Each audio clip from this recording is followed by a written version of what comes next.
आप झूठ आंकड़े देते हैं। 30,000 बेड है, पीएल पता चलता है कि 3150 बेड है। फिर उसके बाद लोग इलाज के लिए भाग रहे हैं, दर दर भटक रहे हैं और फिर दम तोड़ दे रहे हैं। बेड नहीं मिल रहे और कोरोना वॉरियर्स को नहीं मिल रहे। ये भी ऑफर करते हैं कि एमसीडी के जो हॉस्पिटल्स हैं बेड से युक्त, आप उसको ऑपरेट करिए। क्यों नहीं कर रहे हैं? आप एमसीडी के जितने कम्युनिटी हॉल हैं उनको आप होम क्वारंटाइन सेंटर की तरह प्रयोग करिए। लोगों की इस समय सहायता करा जाए, मिलजुल के करा जाए, दिल्ली को बचाया जाए। एक तरफ तो मैं कहता हूं कि हमने आपके लिए इंतजाम किया हुआ है, बेड की कोई कमी नहीं है। हम कहते हैं कि ऑक्सीजन की कोई कमी नहीं है, वेंटिलेटर की कोई कमी नहीं है, आईसीयू की कोई कमी नहीं है। दूसरी तरफ कई बार लोगों के फोन आते हैं, लोगों के मैसेज आते हैं, जी मैं दर दर भटक रहा हूं, मेरे को बेड नहीं मिल रहा, मैं इस अस्पताल में गया, फिर इस अस्पताल में गया, फिर इस अस्पताल में गया, मुझे बेड नहीं मिल रहा। तो इंफॉर्मेशन का गैप है। एक तरफ सरकार ने आपके लिए बेड का इंतजाम कर रखा है, जैसे आज की डेट में 6,731 बेड हैं और दिल्ली के अस्पतालों में केवल 2600 पेशेंट हैं, तो लगभग 4100 बेड खाली पड़े हैं। 4100 बेड आज खाली पड़े हैं।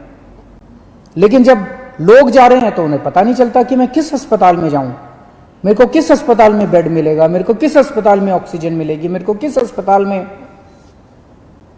वेंटिलेटर मिलेगा। लोगों को आइडिया नहीं है। तो ये इंफॉर्मेशन गैप है। इस इंफॉर्मेशन गैप को पूरा करने के लिए हम लोग आज एक ऐप लॉन्च कर रहे हैं। ये ऐप जो है आप लोग डाउनलोड कर लीजिए इस ऐप को, और ये ऐप आपको ये जानकारी देगा कि दिल्ली के किस अस्पताल में, अगर आपको प्राइवेट में जाना तो इसमें सारे प्राइवेट अस्पतालों की जानकारी भी है, सरकारी अस्पताल में जाना चाहते हैं सरकारी अस्पताल की जानकारी भी है। ये ऐप आपको बताएगा कि दिल्ली के किस अस्पताल में इस वक्त कितने बेड खाली हैं, कितने बेड भरे हुए हैं।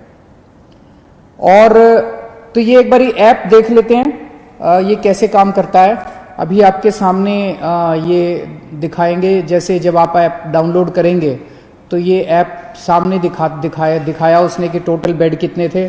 फिर उस पर जब आप क्लिक करते हैं तो ये एक अस्पताल की डिटेल आ रही है। एक एक अस्पताल के आगे कि कितने बेड खाली हैं, कितने टोटल बेड हैं, कितने बेड भरे हुए हैं। जैसे अभी 6,731 बेड टोटल हैं, उसमें से 2,819 भरे हुए हैं और 3,912 खाली हैं। उसके बाद ये वेंटिलेटर का आ गया, ये सारे किस अस्पताल में कितने वेंटिलेटर। टोटल 302 वेंटिलेटर है दिल्ली में और 210 खाली हैं, 92 वेंटिलेटर्स अभी भरे हुए हैं। तो ये अगर ऐप डाउनलोड करते हैं तो आपको सारी जानकारी मिलती जाएगी। ये ऐप दिन में 2 बार इसको अपडेट करेंगे, सुबह 10 बजे और शाम को 6 बजे ये ऐप अपडेट किया जाएगा, तो आपको लेटेस्ट स्टेटस पता चलता रहेगा। अगर आप इस ऐप को डाउनलोड करना चाहते हैं तो एक तो गूगल प्ले में जाके आप इस ऐप को डाउनलोड कर सकते हैं। गूगल प्ले में दिल्ली कोरोना इस नाम से आप इसको डाउनलोड कर सकते हैं।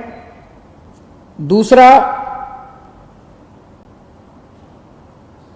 आप इसका वेब पेज भी खोल सकते हैं। अगर आपके पास ऐप नहीं है तो इसका एक वेब पेज बनाया गया है, delhifightscorona.in, delhifightscorona.in/beds। इसके ऊपर भी आपको ये सारा बेड्स का स्टेटस मिल जाएगा। अगर ये भी नहीं है तो आप 1031 जो हमारी हेल्पलाइन है, 1031 पे फोन करेंगे तो वो आपको पूरा का पूरा जो बेड्स का स्टेटस है वो आपको एसएमएस के जरिए भेज देंगे। और या आप इस नंबर पे, अगर आप व्हाट्सएप नंबर है 8800007722, इस नंबर से भी आप इस ऐप को डाउनलोड कर सकते हैं। आपने ऐप से डाउनलोड कर लिया, आपको पता चला कि इस अस्पताल के अंदर इतने बेड खाली हैं। आप उस अस्पताल में गए, ऐप में लिखा है कि इतने बेड खाली हैं, आप उस अस्पताल में गए, अस्पताल ने आपके जाने के बाद आपको एडमिशन देने से मना कर दिया, फिर आप क्या करेंगे? इसका हमने पूरा इंतजाम किया है। आप 1031 पे, वहीं अस्पताल के रिसेप्शन पे बैठ के 1031 पे फ़ोन करना और 1031 पे आप बताना कि मैं अस्पताल में हूँ, ऐप में लिखा हुआ है इसके अस्पताल खाली हैं, ये मुझे एडमिशन नहीं दे रहे। 1031 पे तुरंत हमारे स्पेशल सेक्रेटरी हेल्थ के पास फ़ोन पहुँचेगा और वो स्पेशल सेक्रेटरी हेल्थ उस अस्पताल से बात करके आपको ऑन द स्पॉट मौके पे बेड दिलवाएंगे। इसका पूरा इंतजाम किया हुआ है। लेकिन एक चीज़ का ख्याल रखना, जैसा मैं बार बार बोल रहा हूँ, आज दिल्ली के अंदर 20,000 से ज़्यादा केस हो गए, लेकिन केवल 2600 लोगों को अस्पताल में एडमिट होने की ज़रूरत पड़ी। आज की डेट में भी 6-7 हज़ार लोग अपने घरों के अंदर इलाज कर रहे हैं, उनको अस्पताल आने की ज़रूरत नहीं है। अगर सब लोग अस्पतालों में आने लग गए तो अस्पताल भर जाएंगे। ये मैनेजमेंट करना बहुत ज़रूरी है। तो अगर कोई अस्पताल एनालिसिस करके, डॉक्टर्स एनालिसिस करके आपको ये कहते हैं कि आपको अस्पताल में एडमिट होने की ज़रूरत नहीं है, आप प्लीज़ घर में जाके घर में अपना, आप माइल्ड हैं या एसिम्टोमेटिक हैं, घर में इलाज करा लीजिए, उनकी बात मान लीजिएगा। वहाँ पे आप ज़बरदस्ती मत कीजिएगा कि बेड आपको दिया जाए। डॉक्टर्स अगर कहते हैं कि आपकी बीमारी सीवियर नहीं है, आपका घर में इलाज हो सकता है, आप घर में इलाज कर लीजिए।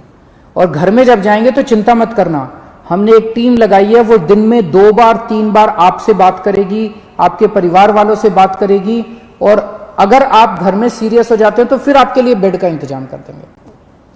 तो सब लोग, मुझे लगता है कि ये जो इन्फॉर्मेशन गैप था, जो बहुत बड़ा गैप था, वो अब खत्म हो जाएगा। आपको क्लिक ऑफ द बटन पे पता चल जाएगा कि किस अस्पताल के अंदर कितने बेड हैं और आपको अब बेड की चिंता करने की ज़रूरत नहीं है। शुक्रिया।